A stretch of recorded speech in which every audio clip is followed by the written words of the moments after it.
সম্প্রতি বাংলাদেশে জঙ্গিবাদ ইস্যুটি সামাজিক যোগাযোগ মাধ্যমে আলোচনার কেন্দ্রবিন্দুতে পরিণত হয়েছে।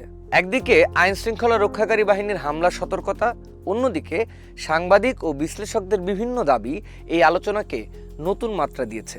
সাধারণ মানুষের মধ্যে জঙ্গি নাটক বনাম প্রকৃত জঙ্গি হুমকি নিয়ে যে বিভ্রান্তি তৈরি হয়েছে তার একটি বিশদ চিত্র উঠে এসেছে সোশ্যাল মিডিয়ায় সাম্প্রতিক বিভিন্ন পোস্ট ও সংবাদ মাধ্যমের খবরে। এসবের বিস্তারিত জানবো আজকের স্ট্রিম এক্সপ্লেনারে।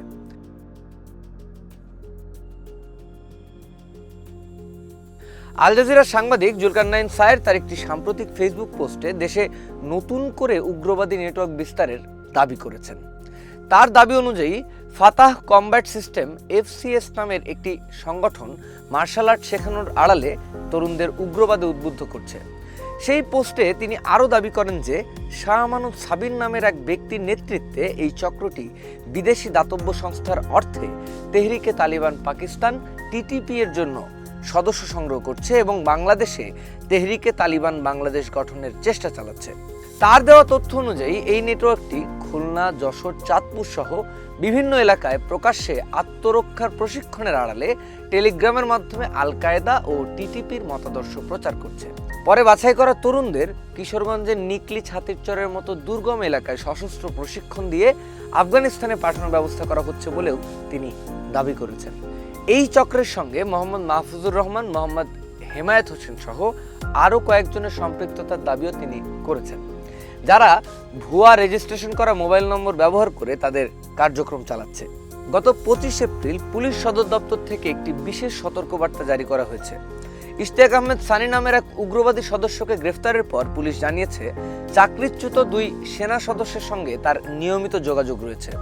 পুলিশ সদর দপ্তরের তথ্য অনুযায়ী নিষিদ্ধ ঘোষিত একটি সংগঠনের এই সদস্যরা জাতীয় সংসদ ভবন, পুলিশ ও সেনাবাহিনীর স্থাপনা, ধর্মীয় উপাসনালয় এবং শাহবাগ চত্বরের মতো গুরুত্বপূর্ণ স্থানে বোমা বা সশস্ত্র হামলার পরিকল্পনা করছে। এই তথ্যের ভিত্তিতেই দেশ জুড়ে আইন শৃঙ্খলা বাহিনীর নজরদারি বৃদ্ধির নির্দেশনা দেওয়া হয়েছে। তবে দেশে প্রকৃত জঙ্গি হুমকি থাকলেও সাধারণ মানুষের মধ্যে অবিশ্বাস আর বিভ্রান্তি রয়েছে। ফ্যাক্ট চেকিং সংবাদ মাধ্যম দ্য ডিসেন্টের সম্পাদক কদরুদ্দিন শিশির তার বিশ্লেষণে এর পেছনের কারণ নিয়ে নিজস্ব দাবি তুলে ধরেছেন। ফেসবুকে তিনি লিখেছেন, বিগত শেখ হাসিনা সরকারের আমলে জঙ্গি ইস্যুকে রাজনৈতিক ও অর্থনৈতিক স্বার্থ হাসিলের হাতিয়ার হিসেবে ব্যবহার করা হয়েছিল। তার দাবি অনুযায়ী পদোন্নতি বা পুরস্কারের লোভে অনেক সময় নিরীহ মানুষকে জোর করে জঙ্গি বানানো, আয়নাঘরে আটকে রাখা বা বিচার বহির্ভূত হত্যার মতো ঘটনা ঘটেছে। ফলে সাধারণ মানুষের মনে জঙ্গি নাটক ধারণার জন্ম হয়েছে। পরবর্তীতে কিছু সাংবাদিক ও গোষ্ঠী এই নাটক তত্ত্বকে ব্যাপকভাবে প্রচার করায় মানুষ এখন সত্যি সত্যি জঙ্গি ধরা পড়লেও সেটিকে সরকারের ষড়যন্ত্র বা নাটক বলে মনে করে। খোদ বিগত অন্তর্বর্তী সরকারের সময়কার DMP কমিশনার শেখ মোহাম্মদ সাজ্জাদ আলীও প্রকাশ্যে মন্তব্য করেছিলেন যে দেশে কোনো জঙ্গি নেই এবং আওয়ামী লীগ নাটক সাজিয়ে এসব করেছে। অথচ পুলিশের তথ্য অনুযায়ী তার আমলেই জিয়া উদ্যান ও হবিগঞ্জ থেকে 90 JMBর সঙ্গে জড়িতদের গ্রেফতার করা হয়েছিল। সাবেক সাংবাদিক ও গবেষক আসিফ বিন আলী এই জঙ্গি নাটক তত্ত্ব প্রতিষ্ঠাকারীদের ব্যাপারে সন্দেহ প্রকাশ করেছেন।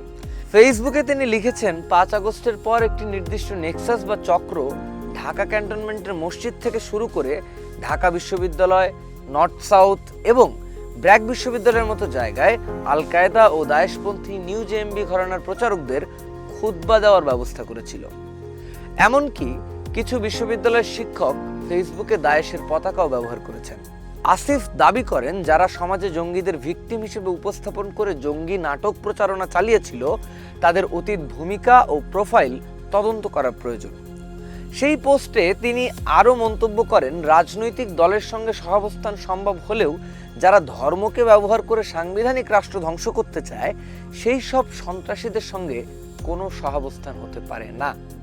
এই জটিল পরিস্থিতিতে জাতীয় নিরাপত্তা এবং মানবাধিকারের ভারসাম্য রক্ষায় নতুন সরকারের কী ধরনের পদক্ষেপ নেওয়া উচিত বলে আপনি মনে করছেন? কমেন্ট বক্সে লিখে জানান আপনার মতামত।